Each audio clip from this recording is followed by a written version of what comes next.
Hi guys, welcome back sa aking channel. May share lang yung aking techniques guys. Galing ito sa aking grandpa techniques. Paano tumbayin sa akin guys at ating gulayin. Guys no? Yung ubod nito guys is magandang gulayin. Guys no? Sa mga troops, lahat ano, kahit ko lang gamit na patalim guys, o kutsilyo, bigyan natin tumbayin sa akin. Guys no?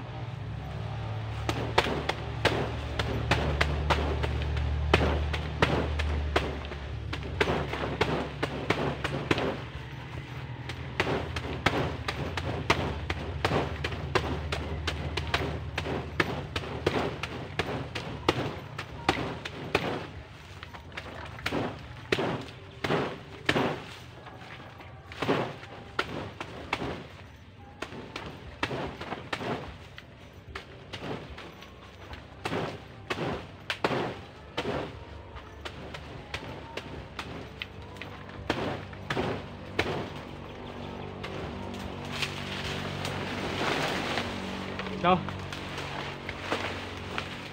ito guys is ating gugulayin. Guys no? Ito guys, pwede na to. Guys no? Ganito siya ulit dito. Maganda to guys, gugulayin. Ubod ng saging. Guys no?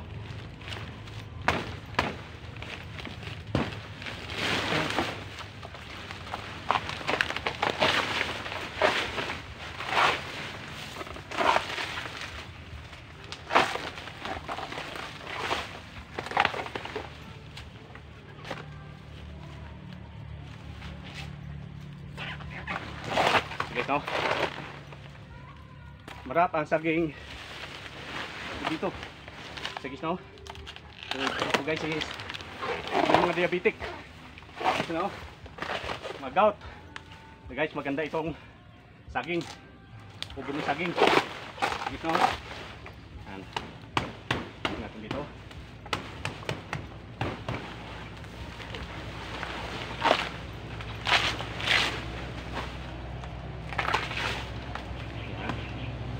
No? Ganda po guys.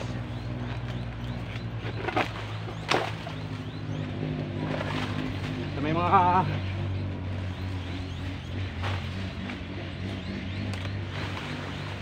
gout ano?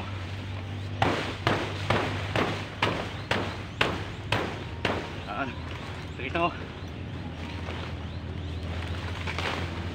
Next sa saging guys.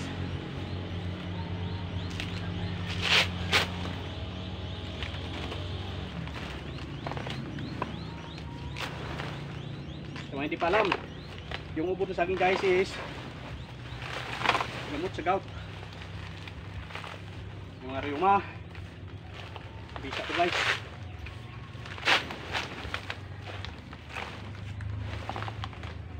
Bisa ang ubod ng saging.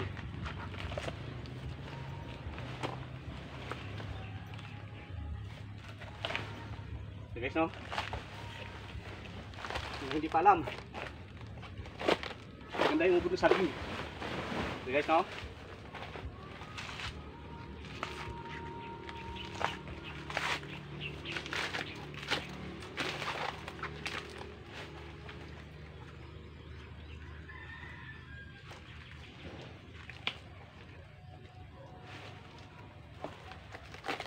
Maganda ito guys yung sa pinakapuno.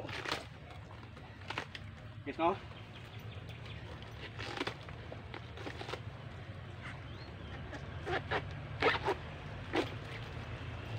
Yun ang ubod ng saging guys.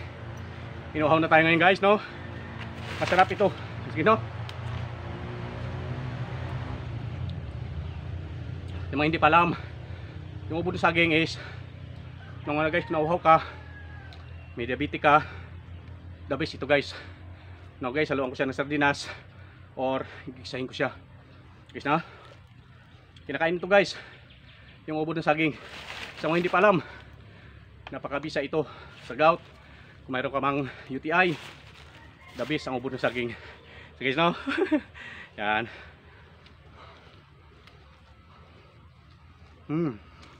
Malinamnam guys, manamis-namis. Tipid na tayo sa bigas. Okay guys, no? Yan. Umubod ng saging. Yung pa hindi alam, mabisa po ang saging. Umubod ng saging. Doon sa may mga, ulitin ko guys, sa may mga diabetic. Kaya, rayuma. Regarding, kung ikaw ay may ulcer, maganda ang saging guys, ano? Ubod ng saging. Paano natin guys, tinutal yan sa guys, no? Tawali guys, pangalawang ito, putol na ito. So guys, no? Yung technique natin guys, no? Na pamamagitan lamang ng kamay, pwede tayo mag-produce natin ng kakain. Sa mga troops, mga student natin sa Rangers, no? What's up? Shout out sa mga Predators ng Grandpa natin, Grandpa is Tomas Plubo, Veterans Warriors. Practice siya combat gali strategy. Sige guys, no? Sige guys, no? So mga techniques guys na aking namana, sige guys, no? Sa aking Grandpa. Sige guys, no? Medyo madulas guys kasi magsabagin tayo ngayon. Ito ang aking techniques pabisa. Guys, no? Huwag mo lang guys kainin yung parang ano niya, pasapot. Ang labis siya. Okay, no? Thank you so much. Anyway, sa mga kapwa natin, mga kaibigan, to our followers, viewers, subscribers, thank you so much guys. To foreigners, and also I say thank you to all Predators, my grandpa before, and also say thank you our all subscribers, viewers, especially American people, and also Japanese. Thank you so much guys, no? Yan guys, yung ating techniques na itong saging na to guys is siya yung saging na ano, yung marami siyang buto. Sige, no? Ito yung saging na to. Kasi guys, no? Kaya medyo makunat siya. Ginagawa ito guys, lubid. Actually guys, pag napunit yan, nabulok na yan guys, gagawin ko siyang lubid. I-upload ko rin, ipakita ko rin sa inyo paano gawing lubid yan guys. Bibilad ko siya, tapos gagawin ko siyang lubid. Okay, thank you so much. Doon po sa palam, yung lubid na saging is napakabisa sa katawan. Thank you so much mga nagtatanong mga student natin, no? Guys, so many mosquitoes, malalaki mo lamok guys. Thank you so much guys, no? At ito ang ating techniques na may matutunan ng ito next generation's techniques at paano palakasin yung ating mga kamao guys, no? Ito techniques sa magitan lang ng kamao is pwede tayong gumawa ng ating makakain o gulay. Thank you so much guys, and please subscribe, click notification bell, also follow my Facebook, TikTok.